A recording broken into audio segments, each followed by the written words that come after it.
Guys, स्वागत है आप सभी का विमल एजुकेशन हब में। आज हम यहाँ एक नए टॉपिक के साथ कैसे ब्लैक बोर्ड को फिल करते हैं, इसकी एंट्रीज़ को कैसे फिल करते हैं या फिर क्लास में इसको कैसे रिप्रेजेंट करते हैं, ये सीखेंगे। तो आइए देखते हैं कैसे इसको या इसकी एंट्रीज़ को फिल किया जाता है। थोड़ी देर के लिए एक फॉर्मेट बना देते हैं कि सपोज़ करो ये हमारा बोर्ड है। क्या है?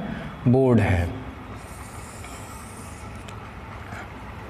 ये फॉर्मेट जो है, ये जो डायग्राम जो है, ये हमारा इतना ही पोर्शन क्या है? बोर्ड है। अब हमें इसमें मेन सबसे पहला जो पॉइंट है, वो पहला पॉइंट ये है कि हमें हर साइड से 6 इंचेस नियर अबाउट क्या देना है? गैप देना है। क्या करना है? गैप देना है। यहाँ से 6 इंचेस, यहाँ से 6 इंचेस, यहाँ से और इधर से 6 इंचेस। ये इस टाइप से अंदर वाली साइड में हमें क्या करना है? गैप करना है। नेक्स्ट सेकंड पॉइंट आता है कि भाई हमें डेट कहाँ फिल करनी है। डेट जो है आपकी लेफ्ट टॉप कॉर्नर पर फिल करनी है, कुछ इस तरीके से। नेक्स्ट, कुछ लोग इसको टेढ़ा भी कर देते हैं। टेढ़ा ना करके इसको सीधा लिखा जाए तो ज़्यादा बढ़िया रहेगा। नेक्स्ट पॉइंट आता है कि भाई इसको फिल कैसे करें। सपोज करो 12 जून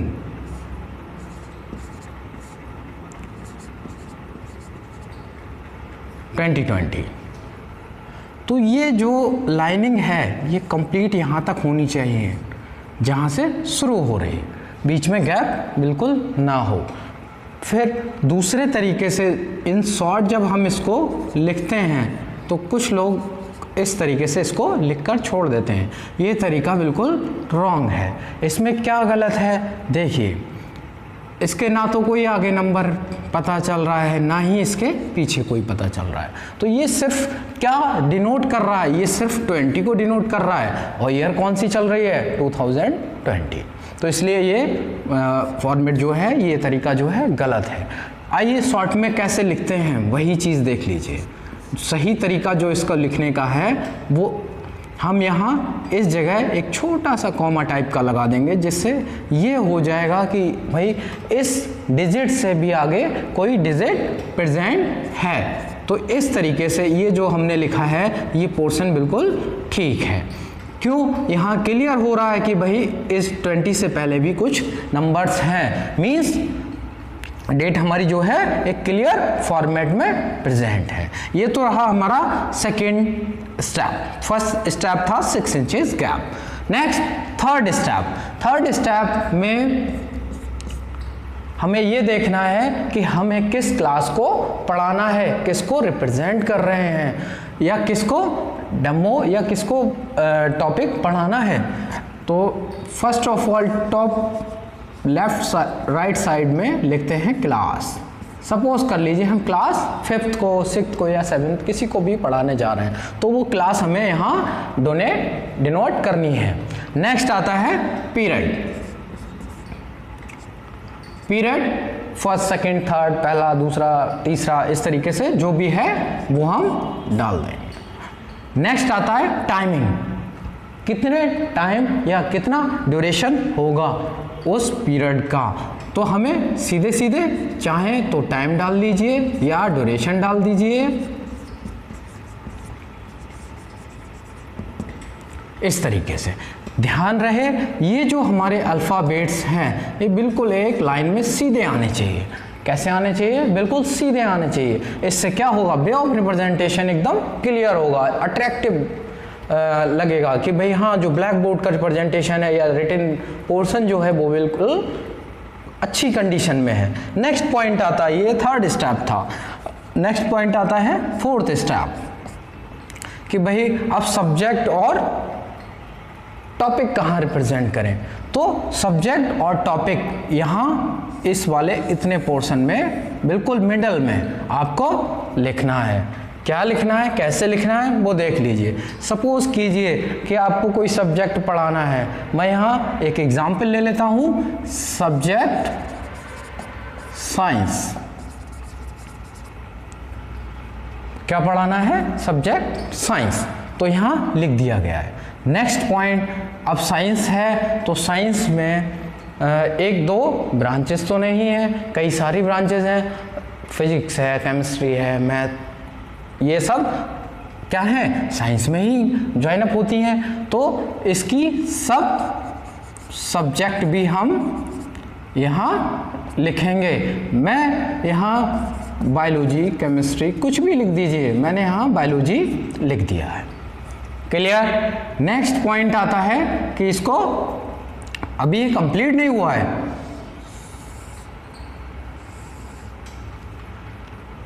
अब क्या करना है इसका? नेक्स्ट पॉइंट आता है भाई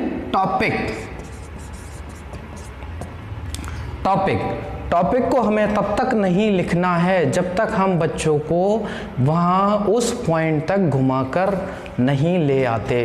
बच्चों को पॉइंट तक घुमा के कैसे ले आना है?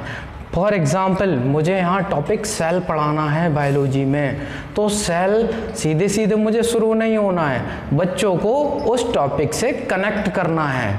क्या करना है? बच्चों को टॉपिक से कनेक्ट करना है।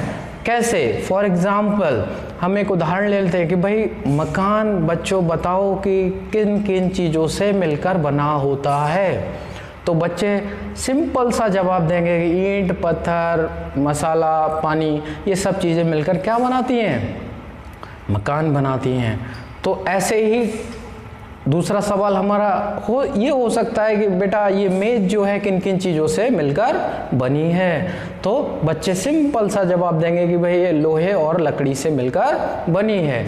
तीसरा सवाल हमारा हो सकता है कि बताओ बेटा व्हाट इज सेल, या कोशिका किसे कहते हैं। तो बच्चा थोड़ा नर्वस हो जाएगा क्योंकि हो सकता है उसे सेल के बारे में ना पता हो। तो वहीं से आप क्या करेंगे? सेल के बारे में थोड़ा बताना शुरू कर देंगे। जब बच्चा थोड़ा थोड़ा एक्साइटमेंट, ईगरनेस जब लेकर आएगा तो बच्चा हमारे टॉपिक से कनेक्ट हो चुका है। जब कनेक्ट हो गया है तो फिर हम उसके बाद टॉपिक सेल यहाँ लिख देंगे। और एक चीज़ अच्छे से ध्यान रखेंगे कि जैसे ही हम टॉपिक लिखेंगे उसको अंडरलाइन या फिर इन्वर्टेड कॉमास में बंद करेंगे। ये था डियर कि कैसे ब्लैक बोर्ड की एंट्रीज को फिल किया जाता है, कैसे हम बोर्ड को रिप्रेजेंट कर सकते हैं। नेक्स्ट पॉइंट, इतना सब करने के बाद में हमें जो भी लिखना है वो हमें राइट हैंड से लेफ्ट की साइड में एक सीरीज में लिखना है। कोशिश करिए जो हमारा लेफ्ट साइड है वो हमारे रिटन वर्क के लिए यूज हो। क्या हो? रिटन वर्क के लिए। और जो राइट पोर्शन है वो हमारा डायग्राम्स के लिए हो। रिटन वर्क के साथ साथ अगर डायग्राम्स अच्छे रिप्रेजेंट होते हैं तो टीचिंग मोर इफेक्टिव हो जाती है, क्योंकि बच्चा जो है ऑडिबल और विजुअल दोनों ही फॉर्म में बहुत अच्छे से समझता है। Thank you dear for watching. Video अच्छी लगी हो तो लाइक, कमेंट और चैनल को सब्सक्राइब करें। Thank you guys.